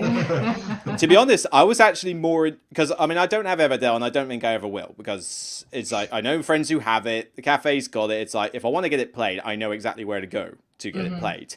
And Pearlbrook did not impress me much as a expansion, but I've not tried Spirecrest, and I hear that's really good. So it's like I need to try these other bits. But what would you call it? It was Mistwood, wasn't it? Yeah, that's another one. That was what caught my attention more, and then I found out it was just a 2-player only thing. And it's like, no, I wanted this as multiplayer, or I think you can play it solo. I don't know, but I don't want to play the whole. I don't want to buy the entire load of Everdell just for a solo mode. Yeah. But I wanted this as multiplayer co-op or something. I wanted I cannot stand spiders. I am petrified of the things. But cutesy spider artwork hopefully won't bother me. Although, I don't know. Even the spider from Charlotte's Web still freaks me out. It's it's spiders at the end of the day. But the idea that you could basically get your creatures and go up and fight this spider horde that's invading as a co-op sounded fantastic, and then it just said 2-player only. It's like, no, you ruined it. Actually, it says 1 to 4. I could have sworn this was only a 2-player. Maybe I'm completely wrong. I don't know. Anyone in the chat correct me on this, but yeah, I mean, if someone gives me a chance to try it, I want to try it, just because I want to be able to say, yeah. Oh, yeah, here we go. Yeah, pit your wits against Nightweave and her sticky schemes in solo or 2-player games only. I would gladly play it solo, but I'm not going to buy the Everdell Complete Collection, to get all the cards and this. It's like, but Jodi's got all of it and is not just playing it with you, though, is she? I do love this game. Is it? She'd be playing it with every living creature she can find, including the cat, so... Yeah, so I also the Endless Winter Paleo Americans also just missed my list too. I was interested in that one, but did you? I also had, and Jodi said it on her list. It's a Wonderful Kingdom. It's a Wonderful World was one that was very high on my top 10 list, and then also Mandala Stones. I'm looking forward to as well. As well as I can't think of any others. I mean, I did mention stuff. I'm trying to think if there was anything more from this year specifically, but my notes are in the other room, so I can't fully remember off the top of my head. But yeah, there's a couple of other little things on Kickstarter that I went for, but I'm not. Actually saying that, I mean, Stellaris, as I say, big space game from Academy Games. Come on, replicate the PC game. Don't mess it up, and I'm good for that. But it's a bit early bird for that. I suppose I did consider Dinosaur World, but considering I've already got Dinosaur Island, I don't know if this is going to be much of a upgrade. But if I can remember how to spell properly, which I'm having trouble doing. How do you spell? There you go. How do you spell perseverance? That one. I'm telling you, this was kind of like my 6 or 7. It's dinosaur themed. Love dinosaurs. It's Mind Clash. You've not put out a bad game yet, Mind Clash, so already you've got my vote on that. And I have played the pre-Kickstarter version of the 2nd episode of this, and I enjoyed it. It's heavy. It's certainly got a lot to learn, but it was fun to play. The worry I have with this one, though, is this whole episode 1, episode 2 thing. Yes, okay, cool. We're getting 2 games for the price of 1. That sounds awesome. But what worries me is that I don't want 2 good games. I want 1 great game. So I don't want their design time to be so split between these 2 games that you play them and they go, both are good, but I really wanted one that was awesome. I want that the best you can do, and I feel like it's going to be split. And the other thing I don't want is maybe one of them is great. Maybe episode 2 turns out to be fantastic, but then does that mean I'm going to have all this wasted stuff in the box for episode 1 that never gets played? So there's a little bit of trepidation on that front, hence it wasn't going to make my list on that. But still excited. I still backed it. So There you go. of Sorry if you're course- hearing noises. Our cats are going crazy right now. oh, I barely noticed. Oh, that was good. Yeah, Ass. she's over there shredding paper. That's cool. Right, let's see. 10 or 15 minutes max or so I got to say for chat to get theirs in. So Billy has already mentioned what we got here. Rurik Stone and Blade, which I'm guessing is an expansion. Because isn't Rurik a game that's already been out, as far as I'm aware? Oh yeah, yeah. This is on my list too. I really want to try this one. Oh no, this looks standalone. The Oh no, modular expansion. All right. yeah, the base game I haven't tried. I really want to try it. I've not tried the base game either. I just kind of heard of it. I think the theme was what put me off. Although, didn't we just talk about? Yeah, you just talked about this guy earlier. He was doing one of the other games on my list, so that's a potential, and it's definitely a looker. Definitely give it that. Yeah. I think maybe the theme just didn't interest me as much, hence I hadn't really looked at it. But I gotta say, I'd give it a shot on that. An Isofarian Guard. I have no idea what that is. Isofarian Guard. Yeah, I haven't heard of that one. Oh look, Frozen Wasteland. I I wonder if that's just a coincidence, but yeah, it just seems a little bit like there. But okay, so I mean, this is obviously already prototype, so I'm not going to put too much emphasis on component quality. But yeah, it's definitely in the Frozen bit. But what's this supposed to be? A solo co-op narrative-driven adventure board game for 1 to 2 players. Okay, interesting. I mean, if it's a simplistic, I don't know, weight 3.0, so it's going to be fairly meaty, but I mean, a solo narrative game, I could be interested in it, although, as I say, if I'm already waiting for Hell Saga, I'm not sure I need 2 of these things. It's like 1 is kind of enough for me, but no, I hadn't heard of this one before. I think the name rings a bell, just because I think I've heard it in passing, but that's a bit on there. What else we got? So Oh, we've yeah. got 5 there. So, well, Whistle Mountain's already amazing. I mean, you can check out my review for that one. Heroes of Land, Air, and Sea, Legacies, Streets, and yeah, I think Merchants is going to be a popular one. Streets is interesting. I've got a copy on the other side of this laptop here for... have I got Streets around? Nope.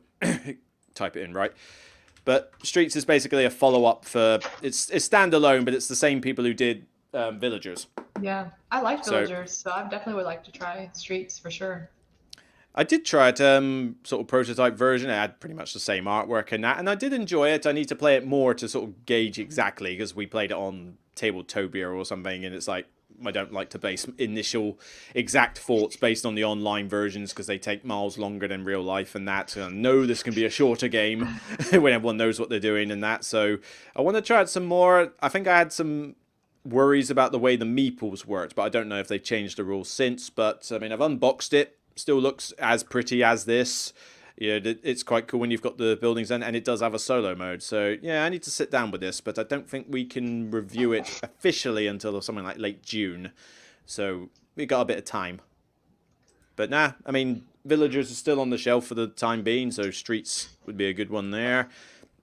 Heroes of Land, Air, and Sea, I'd like to play it, but again, a big mammoth 4X fantasy game. It's just like never. That was almost on my list. I did think about it because technically I have it. It's actually sitting right there on the floor. I haven't played it yet, but I know I'm gonna like it. But I'm just waiting. Like, yeah, I know Justin's not gonna probably want to play it, but I'm excited for it. I feel like I should like it, but I mean, it does look like a mammoth, and I have been tempted to buy it in the past. But I just say it's like you say, sitting on the floor waiting to get learnt and played, and Yeah. who's gonna play it? It's just like, it sounds like it's gonna be too mammoth a game. That looks like an early I've got some prototype, people but who will play it with me. We've had so many other games we had to do it, but it looks cool. I'm gonna Yeah. like it. the thing that makes me laugh with this one though is that this is the same company, I think, who put out the Tiny Epic series. Yes. And so everyone gave them shtick for the fact that it's like, look, your games do not need to be tiny or in a small box. So they go, all right, fine. Here's, they could have literally renamed this to Actual Epic Heroes of Land, Air, and Sea, because Yeah. now it actually is an epic game. Yeah. I think they must have done this just to say, all right, stop giving us shtick for Tiny Epic games. We can actually make a big game. I've barely looked into this one, but yeah, it does seem to be pretty high up on people's lists.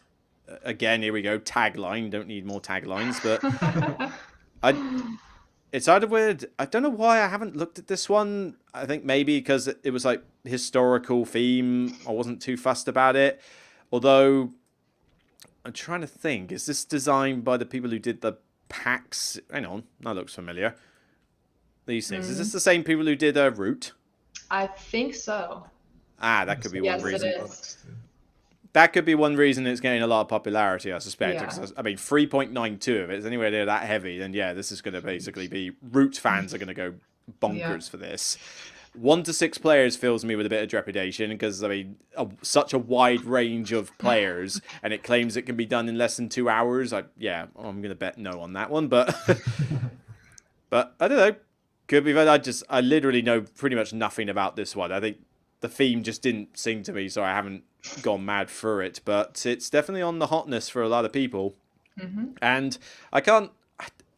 I'm indifferent about the artwork when it comes to what Leader Games does. So I think it's more a style preference. It's not bad. It's just not something I go mad for. Like Root is on and on with me. But then I do have to get used to it a little bit because I have just recently unboxed Fort. Because it was like, I need to do my 2020 retrospective list at some point, and Fort, I think, is the last 2020 game that is on my radar that I want to check out first before I play it. So I'm hoping on Monday I'll take that to a game day and get that one out. So I'm looking forward to that. But again, it's that same artwork.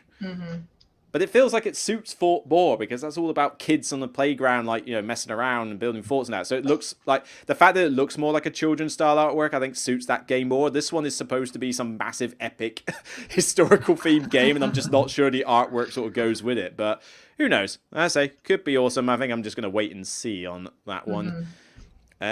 Who's we got? More for Ruick.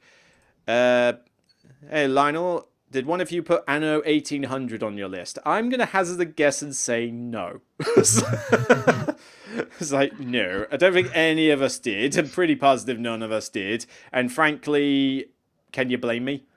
I don't know. You know, this game could be good, but everything about this game, other than the fact it's from Cosmos, is telling me, Luke, you're not going to like this game. It's got 18 in the title. I know it's not about trains, but it's got 18 in the title. That's always a worry. I have had dinner with Martin Wallace. He is such a lovely guy. I've yet to like any of his games. At least I can't think of a game I love by him anyway. It's just not my style of game. You know, he does very real world Euro economic-y style games. It's just not usually for me. Then it's like this tagline here. The great construction strategy game about the age of industrialization. You've already given me Brass. Don't give me another game with this boring theme that I cannot stand. It's just like everything about it is telling me that I'll hate it. And I didn't even realize it was based on a PC game, apparently. But yeah, I didn't know that either. I had to look it up and sort of go, all right, let's have a look at this. And as I looked at the PC game, I thought, yeah, I can think of several people I know who will love this, but my God, I'm not touching this with a barge roll. I just cannot see myself liking it. I will try any game once, though. That's the thing. I'll never write off a game entirely. I mean, I didn't think I would like a 2 to 3 hour game that was all about the fashion industry, but Predator surprised me. So there are times when I get surprised by gems. That's why I will try every game once, but I cannot see myself going for this at all.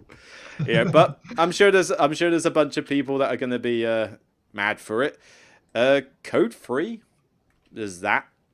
I've never heard of that. One. Code Free, Buddy Cops Team, what? 2020 game, 80s style.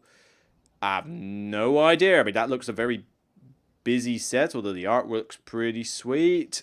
I can't really comment on this. A cooperative, story-driven, 80s-themed crime-fighting game.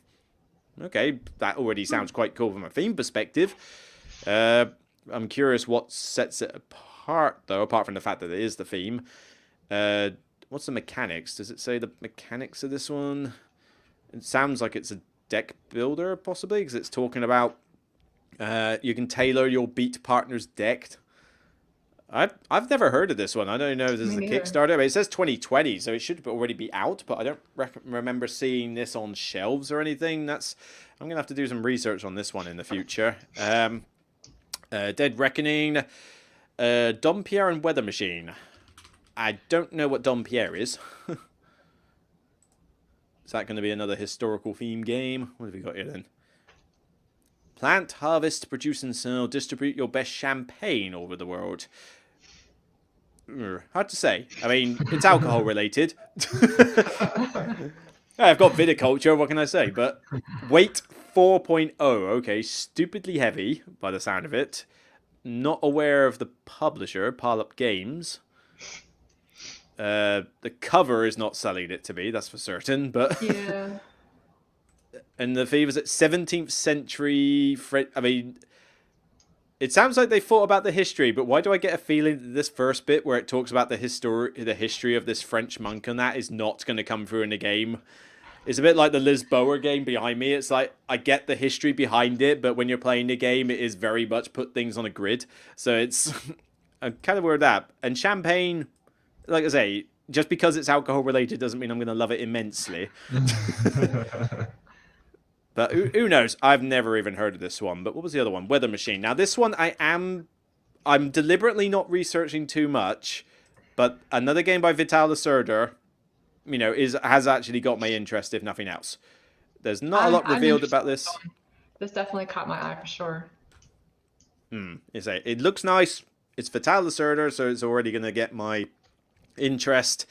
But, as I say, you know, the guy is great, but he can do wrong. We had Escape Plan. So, you know, and the theme sounds okay. The whole Weather Machine thing. It's not the first. I mean, compared to some of these other themes like Car Factory and, you know, making wine and that, you know, this one isn't the first thing I'm desperately for. But as I say, this is one I'm just going to keep an eye on, if nothing else. Have you got any Lacerda games in your collection? No, I've had several that have been on my list for a while that I want to get. I want to try Kanban EV. Definitely. I actually do want to try that. I actually am interested in the Weather Machine one. I've been eyeing that one. That's on my list. So I will try them eventually. It's just a matter of time and budget. But That's not stopping you with certain ones, but yeah. Oh, We have, look, we have our food. We have a main account for food and drink and surviving, and we have one for bills, and then we have the Everdale Fund. That's how it works. Exactly. We put a little bit in there, Yeah. as it works. Role player. I mean, I'm surprised. My daughter is pestering me to buy this. Yeah, play role player. It's great. Space Base, Everdale, Yeah, good choices. Venture Tales. Hadara? Yeah, you can skip that. No. We really like Hadara. I'm indifferent to it. I don't mind it. It's a bit like the same thing I had with It's a Wonderful World. It's like I play it. I got better drafting games. I don't go because the problem is that I can sort of go in its own way. It's a fine game, but I've got to compare it to a lot of the other stuff because it's not like we've got a shortage of drafting games these days. And with Hadara, it's kind of like looks pretty. I like the whole, you know, here's my card I play, and then we get the discards later. That I found quite cool. I think just the complete lack of any theme whatsoever, I think, sort of put me off because I thought I've already got 7 Wonders for that kind of thing. You know, with Hadara, it's like I don't care what color I'm picking up; it's all just colors. But that's it. It's fine. I don't dislike it or anything. This is I sort of played it and thought this is cool. I'll play it if somebody puts it on the table, in the sense. But I was quite surprised that the two of you like went crazy for it as well. Although saying that it's rules light. It does look pretty. It's drafting, so I mean I can see where that links for both of you. Well, for me, I think, you know, Seven Wonders is one of my favorite games. It gave me a feel of Seven Wonders plus a little bit of Splendor, which is obviously some people may be divided on Splendor, but for me, it's one that, you know, it's pretty sentimental, and combining those two together really made for a good experience for us, I thought. So. Yeah, I mean, I still love Splendor. I was just trying to think to myself the link, and it's like, yeah, I can see where that comes from, actually. Let's see. People just agreeing with the whole Root and Pax Premier. Here, Raiders of the North Sea. Anno was on the Game Boy. That looks far too complex a game to be on the Game Boy, but fair enough on there. And what was this one? Cheers, Dave. No worries. All right, can't see any more things than that. Come on, guys. Can you fill up the next 6 minutes? We can do 1 hour 45 or so. Get me some more suggestions. Anything else? Can we think of anything else we're looking forward to? There's got to be something. Let's see what else you got on your giant Well, list of- I will say I was really interested in Dark Ages. That was like a Kickstarter from Board and Dice. Really, anything Board and Dice, I'm really interested in, expecting to really like. Like the next T game, was it Tabanusi? Yeah, This one I was really wanting to back. Like I didn't, but this looks really something like I would like to try. Yeah. mammoth looking game there. I think there's like Origins First Builders by Board and Dice that's coming out this year. They have another one too that I'm really interested in. Pretty Yeah, much the anything Board and Dice. God knows how to spell half of these, yeah, because I'm getting sick and really. tired. I'm just getting sick and tired of these T names.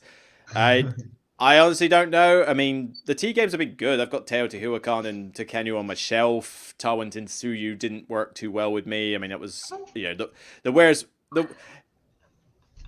Yeah, but that's Tekenyu. Yeah, I was going to say Tekenyu. I thought you were saying that about the Tawon Tsuyu one. Nah, I like Tekenyu.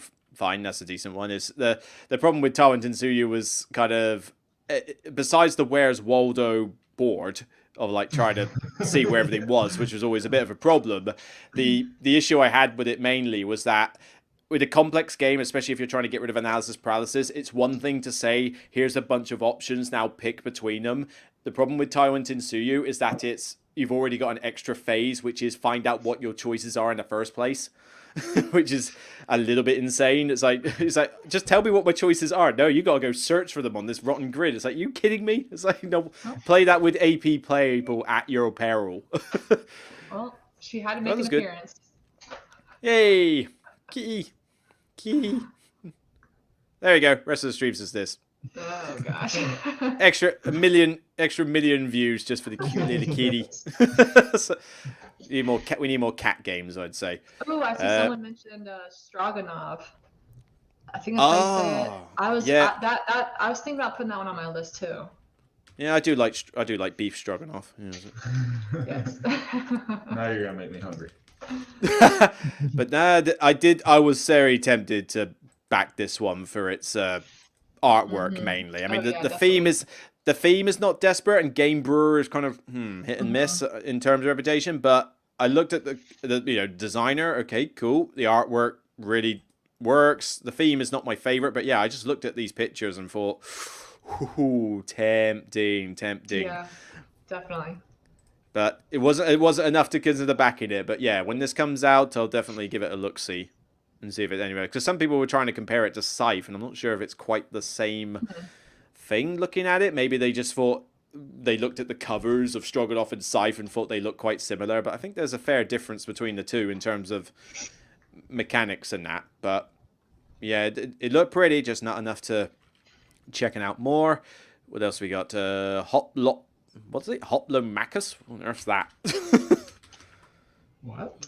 Oh, yeah. Oh, this? No, I ain't worried about that one. Yeah.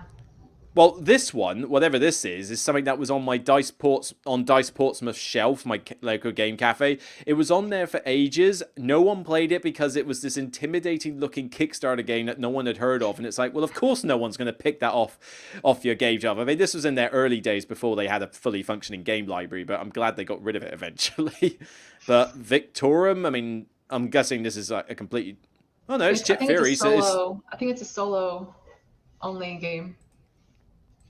Is this using their poker chip things again? I mean, yeah, here we go, the chips and that, and so that, I mean, that explains the buzz, because I listened to that title and I just thought, why is everyone banging on about this one or something? I didn't realize it was Chip Theory. So yeah. If this is if they're thinking that this is going to be like, oh yes, it's going to be as awesome as their, what was it, Too Many Bones one, then they might be going in there, especially if it's solo only. I don't know, could be cool, but. I'm passing on this one mainly because I think it's just going to be too expensive when it comes out to play as a gamble, because it's not like Too Many Bones was expensive enough as it is, and that one I had problems with the rule book and the constant FAQs on that one, among other things. So it's kind of like, if this one gets refined with that in mind, then fair enough. But nah, I just haven't looked at it. What have we got here? Arceus? Yeah. Not really any Some bells. Egyptian game, I think. God, Egyptian that theme worries me. game. That worries me actually. When I typed in Maybe Arceus, not. Oh yeah. Steampunk Egypt. There you go. yeah. But when I see when I see free expansions for a game that hasn't been released yet, that does worry me slightly because it's kind of like, how about you get your game out first before you? Oh wait, no, I remember this one. Not a ton about mechanics, but I know where I've heard this from. Antoine Bozer, Corentin Lebrard, their parents good. But nah, Z mentioned this on his anticipated games list. Yeah, I think so. As this weird kind of almost like Egyptian steampunk theme. Delving into fighting back traps. It had some weird cooperative story driven campaign game with minis, modular board. It sounded like quite unique in the way its mechanics were, but combining steampunk with Egypt type thing I think could be quite cool. And I must admit I do like that. Well, don't really admit I want to see that actually because that looks pretty sweet. Yeah. Don't know very much about it, but I mean I'm already intrigued by it. Yep. And let's see if there's any last few. Obviously, yes, the cat is cute. We get it. Feargy. I don't know how you pronounce that word. Feargy. Become a half-forgotten god. How do you be half-forgotten? I'm not sure how that works. There's a funky little picture, but it doesn't look like there's much else on it. Oh god, that looks like... I'm hoping that's just the prototype cubes. Because it looks like it's got some big cool tarot cards and some funky artworks, but please don't give me a cube pushing area control game. It's like, I need a little bit more than that. But we'll see. Anything else? What have we got on there? And, well, Marvel Champions doesn't technically count, but they just announced another expansion for it, so it's, some people will be going on, but that Thanos I think is going to appear in it, which is all well and good. But my worry with that is, as much as I'm a fan of, as much as I like Marvel Champions, the difficulty rating is getting a little bit ridiculous with some of the scenarios we've got, particularly these deluxe packs. And is Thanos in here somewhere? I can't seem to find him, but whatever. But they only just announced it. It's going to be in there somewhere. Whatever. Can't find it. Probably hasn't even got an entry on here yet. But I'm all up for having Thanos in the game. But, Galaxy's Most Wanted after playing through that campaign was hard enough as it is. So I'm a little bit concerned that, how are you going to top that? You got to go up against Thanos of all people. Is this going to be like expert hard punishing mode? And I don't want that.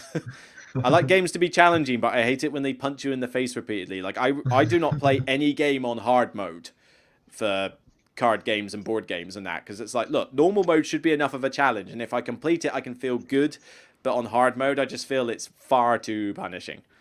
We'll see. Anyway, I think I'll wrap that up with their one. So yeah, say top 15 plus 5 plus 10 plus 15 whatever like games we're all anticipating like crazy. And as I say, there's a lot coming out. 2020 was a little bit of a letdown for me, I must admit, although I have still got to do that retrospective list, which I got to admit, after playing some more 2020 games, 2020 does seem to be improving a little bit, but still not to a great level. Maybe COVID had an influence, I don't know, but I just didn't find as many games that I went mad for. And obviously it's a bit early to talk about 2021 because we're in the first half of the year and nothing comes out. Yeah. Which is the problem. Everything up to June, nothing gets released bar 1 or 2 games, and then as soon as we get past like July and August, and certainly around Essen, everything comes out, and you can't get it played in 2 months. There have been a couple that have come out that I'm pretty sure will be in my top 10 of the year.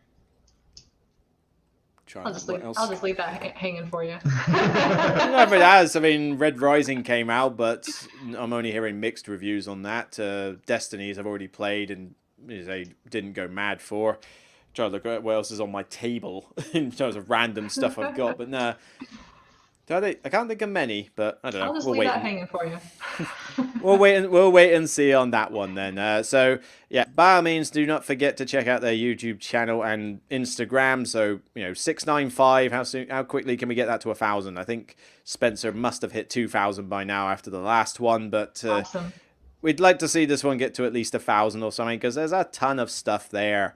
There's loads of cool content there, and as I say, camera work, you can't beat some of the photography in this. So definitely worth giving them some love. And like I say, other people agree as well. But yeah, we're going to wrap that up. So cheers for joining us, guys. I don't know when the next collaboration is going to be, because to be honest, one hasn't been arranged. Fears have dried up. I've put the word out, and a couple of people have said good, like what was it, Ilka and Taylor, those two, they want to come on, but they're moving house at the moment, so give them a chance. And Ryan and Bethany want to come on at some point, but that's not till a while later. Billy was in there, though, so maybe we can get you on, mate, because I don't think you've joined us yet, so might have a word with you at some point. But next week might just be a Q&A then, or maybe I'll just put another solo top 10 list out, because I think it will be difficult to arrange anything in the space of a week. But, oh well, maybe we'll just have to get you two in for a third one. Yeah, I'm serious. If you ever want to like do like a top 10 ranking of the Everdell critters, you know, I could totally do that. I mean, they have plenty of critters to choose from, so. Yeah, but I've only played the base set of one expansion. I don't think I could do a ranking at that. I mean, some people already want Jonah and I to do a top 5 spirits for Spirit Island. That one I can at least do, because I've played almost all the spirits, but Everdell would be a tricky one. I don't know. We'd have to. Yeah, it's mainly a joke. That would be bad, but well, that's okay. So, yep. Cheers, guys, for joining us. We'll see you on the next one. Bye Bye, everyone. Bye.